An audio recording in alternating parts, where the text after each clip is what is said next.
Lumpy skin disease ये बीमारी जानवरों में आए दिन फैलती जा रही है, जिसको काफ़ी बार और लगातार मीडिया के जरिए रिपोर्टर्स के जरिए से सुनने को मिल रहा है। डॉक्टर सिराज अहमद DOT ने ये बताया कि ये बीमारी महाराष्ट्र और उसके आसपास के इलाकों में पाई जा रही है और तेज़ी के साथ फैल भी रही है। लिहाजा गुलबर्गा शहर, जो कि महाराष्ट्र और आंध्र प्रदेश के बॉर्डर से लगा हुआ है, अंदेशा किया जाता है कि यहाँ पर भी ये बीमारी जानवरों को लग सकती है। इसीलिए गुलबर्गा ज़िला और पशुपालक इलाके की तरफ से यहाँ पर बहुत जल्द एक वैक्सीनेशन प्रोग्राम रखा जाएगा और महाराष्ट्र आंध्र प्रदेश से आने जाने वाले जानवरों के रास्ते को भी बंद करने की कोशिश की जा रही है ताकि इस बीमारी से बचा जा सके। गुलबर्गा ज़िले में जानवरों की मंडी और मेले के ताल्लुक से भी रोक लगाने की और कुछ प्रिकॉशंस लेने की भी कोशिश की जा रही है। इस खबर के मुताल्लिक और भी मज़ीद जानकारी के लिए आइए देखते हैं गुलबर्गा न्यूज़। ये जो लंपी स्किन डिसीज़ बोल के जो बीमारी आजकल हमें सुनाई दे रही है और हमें पेपर और मीडिया की तरफ से जो मालूम हो रहा है, ये महाराष्ट्र राज्य में ज़्यादा दिखाई दे रहा है।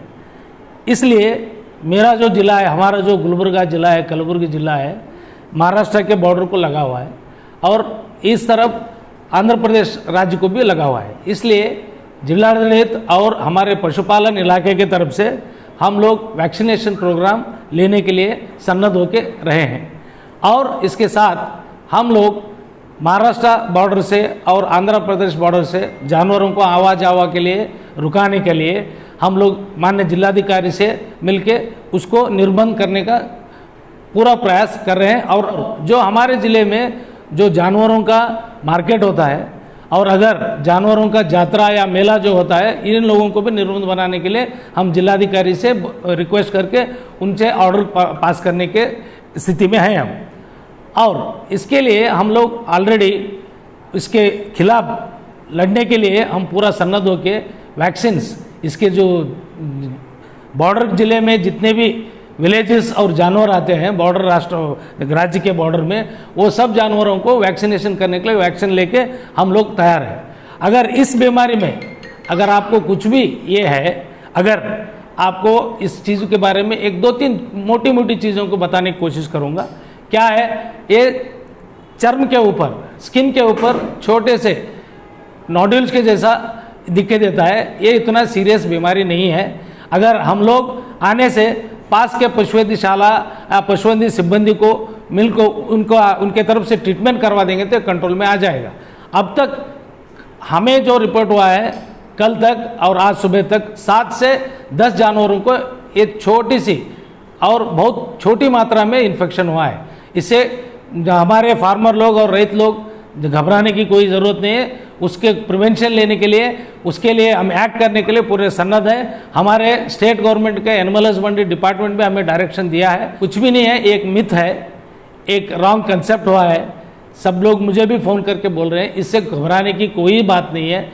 ये बीमारी सिर्फ है बड़े जानवरों को आती है, जैसे गाय, बैल और भैंस को, और छोटे जानवरों को भी इसका कोई आशंका नहीं है। दूध में भी इसकी कोई आवश्यकता नहीं है इससे डरने के लिए। दूध हम लोग यहाँ पे गर्म करके जो पीते हैं, इसके लिए कौन सी बीमारी का आशंका नहीं है। ये इस तरह से फैलता नहीं है। ये फैलने का जरिया एक ही है, मच्छर और मक्खी, और दूसरे जो बारिश होने के लगे से जो है, ये एक जानवर से दूसरे जानवर को लड़ने के बाद वो संक्रामिक होने का चांसेस है। लेकिन दूध, एक बार ये बीमारी आ गई तो दूसरे बार आने का चांसेस बहुत कम है।